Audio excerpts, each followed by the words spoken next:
चाहिए।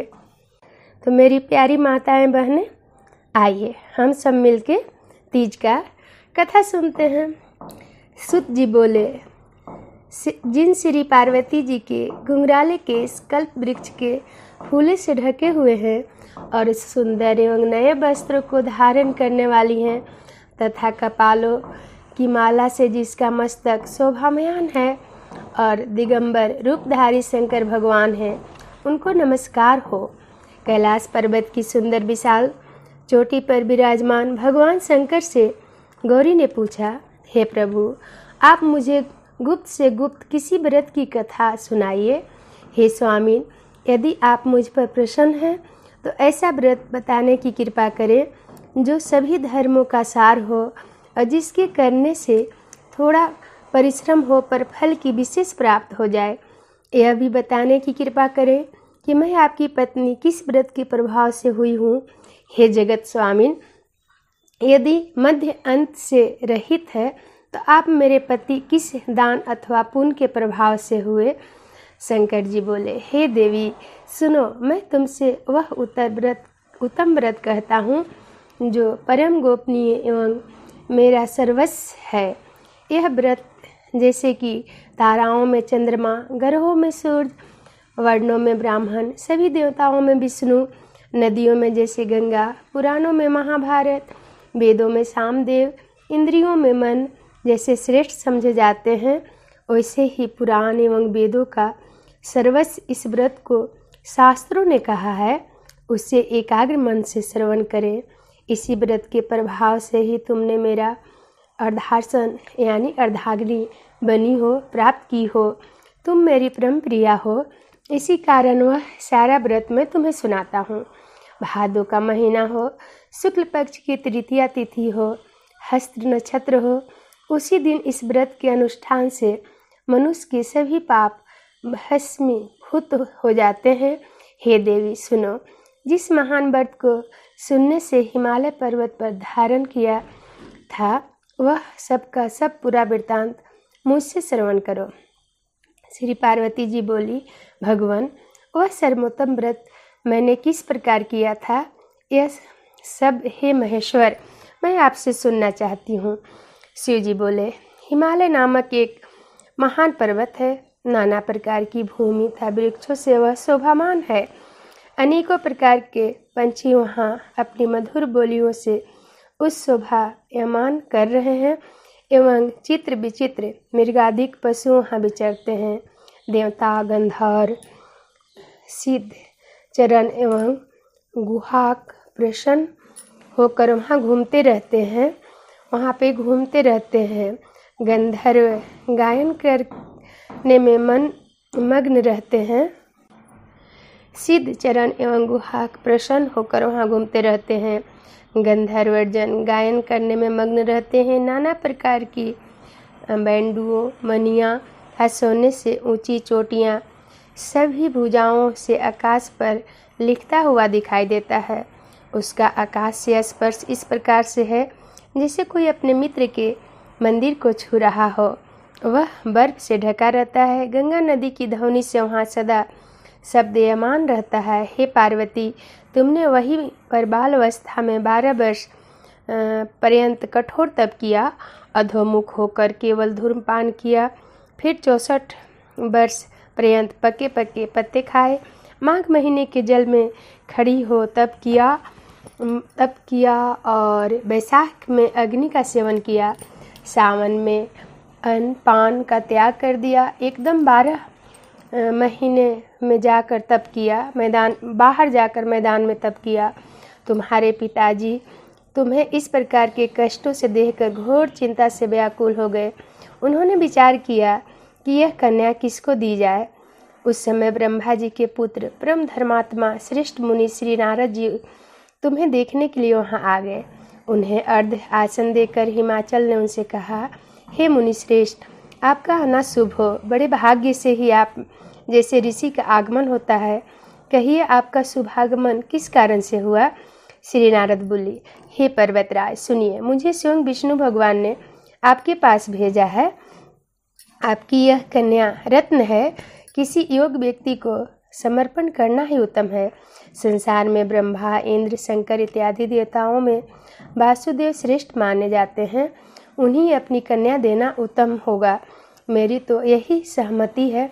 हिमालय बोले, देवाधिदेव वासुदेव, यदि स्वयं ही वह कन्या के लिए प्रार्थना कर रहे हैं और आपके आगमन का भी यही प्रयोजन है, तो मैं अपनी कन्या उन्हें दूंगा।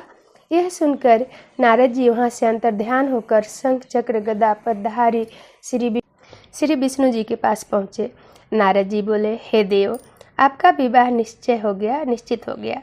इतना कहकर देवर्षि नारद तो चले गए और उधर हिमालय राज ने अपनी पुत्री गौरी से प्रसन्न होकर कहा, हे पुत्री, तुम्हें गरुड़ ध्वज वासुदेव जी के प्रति देने का विचार कर लिया है। पिता के इस प्रकार के वचन सुनकर पार्वती अपनी सखी के घर गई। अत्यंत दुखित होकर पृथ्वी पर गिर पड़ी और विलाप करने लगी। उन्हें इस प्रकार दुखित हो विलाप करते सखी ने देखा तो पूछने लगी, हे देवी, तुम्हें क्या दुख हुआ है? मुझसे कहो, और तुम्हें जिस प्रकार से भी सुख हो मैं निश्चय वही उपाय करूँगी। पार्वती जी बोली, सखी, मुझे प्रसन्न करना चाहती हो तो मेरी अभिलाषा सुनो। हे सखी, मैं कुछ और चाहती, मेरे पिता कुछ और करना चाहते हैं। मैं तो अपना पति श्री महादेव जी को वर चुकी हूँ, मेरे पिता इसके विपरीत करना चाहते हैं। इसलिए हे प्यारी सखी, मैं अपनी देह त्याग कर दूंगी। तब पार्वती के ऐसे वचन सुन सखी ने कहा, पार्वती, तुम घबराओ नहीं, हम दोनों वहाँ से निकलकर ऐसे वन में पहुँच जाएंगी जिससे तुम्हारे पिता जान ही नहीं सकेंगे। इस प्रकार आपस में राय करके श्री पार्वती जी को वह घोर वन में ले गई। तब पिता हिमालय ने अपनी पुत्री को घर में न देखकर इधर उधर खोज किया, घर घर ढूंढा, किंतु वह न मिली। तो विचार करने लगे, मेरी पुत्री को देव दानव किन्नरों में से कौन ले गया? मैंने नारद के आने आगे विष्णु जी के प्रति कन्या देने की प्रतिज्ञा की थी, अब मैं क्या दूंगा? इस प्रकार की चिंता करते करते मूर्छित होकर गिर पड़े। तब उनकी ऐसी अवस्था सुनकर हाहाकार करते हुए हिमाचल के पास पहुँचे और मूर्छा का कारण पूछने लगे। हिमालय बोले, किसी दुष्ट आत्मा ने मेरी कन्या का अपहरण कर लिया है, अथवा किसी काल सर्प ने उसे काट लिया है, या सिंह व्याघ्र ने उसे मार डाला है। पता नहीं मेरी कन्या कहाँ चली गई, किस दुष्ट ने उसे हर लिया। ऐसे कहते कहते शोक से संतप्त होकर हिमालय राज वायु के कंपमान महावृक्ष के समान कांपने लगे।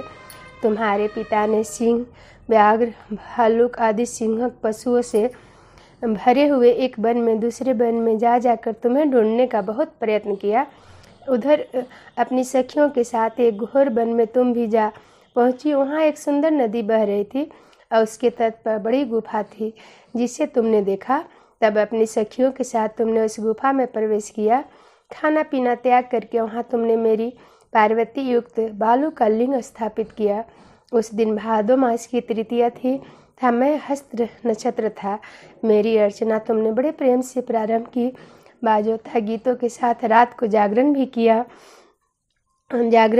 किया। इस प्रकार तुम्हारा परम श्रेष्ठ व्रत हुआ। उसी व्रत के प्रभाव से मेरा आसन हिल गया। तब तत्काल मैं वहाँ प्रकट हो गया जहाँ तुम सखियों के साथ थी।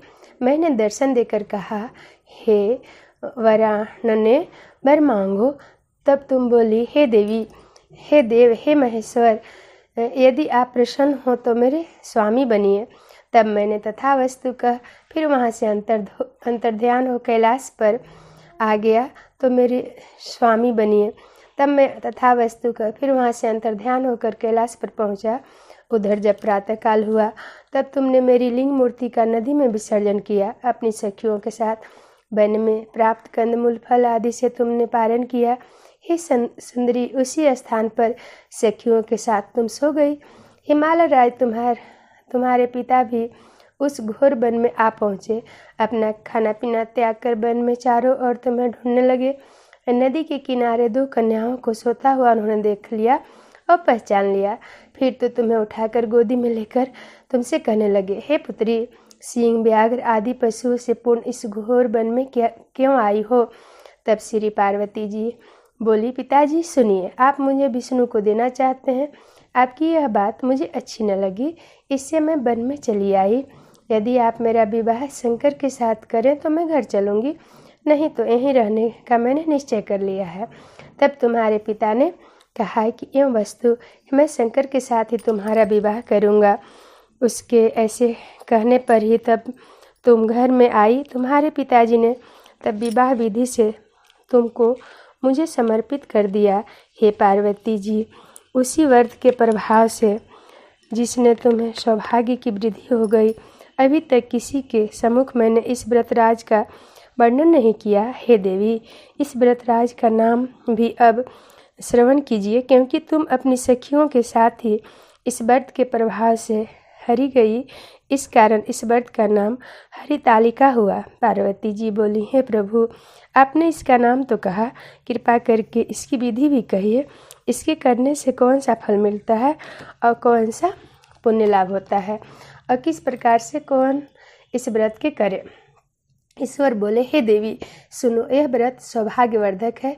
जिसको सौभाग्य की इच्छा हो वह यत्नपूर्वक इस व्रत को करे। सबसे प्रथम वेदी की रचना करे, उसमें 4 केले के खंभे रोपित करे, चारों ओर बंदर बांधकर ऊपर वस्त्र बांधे, विविध रंगों के और भी वस्त्र लगाए। उस मंडप के नीचे भी भूमि को अनेकों चंदन आदि सुगंधित जलों द्वारा लिपे, शंख मृदंग आदि बाजे बजवाए।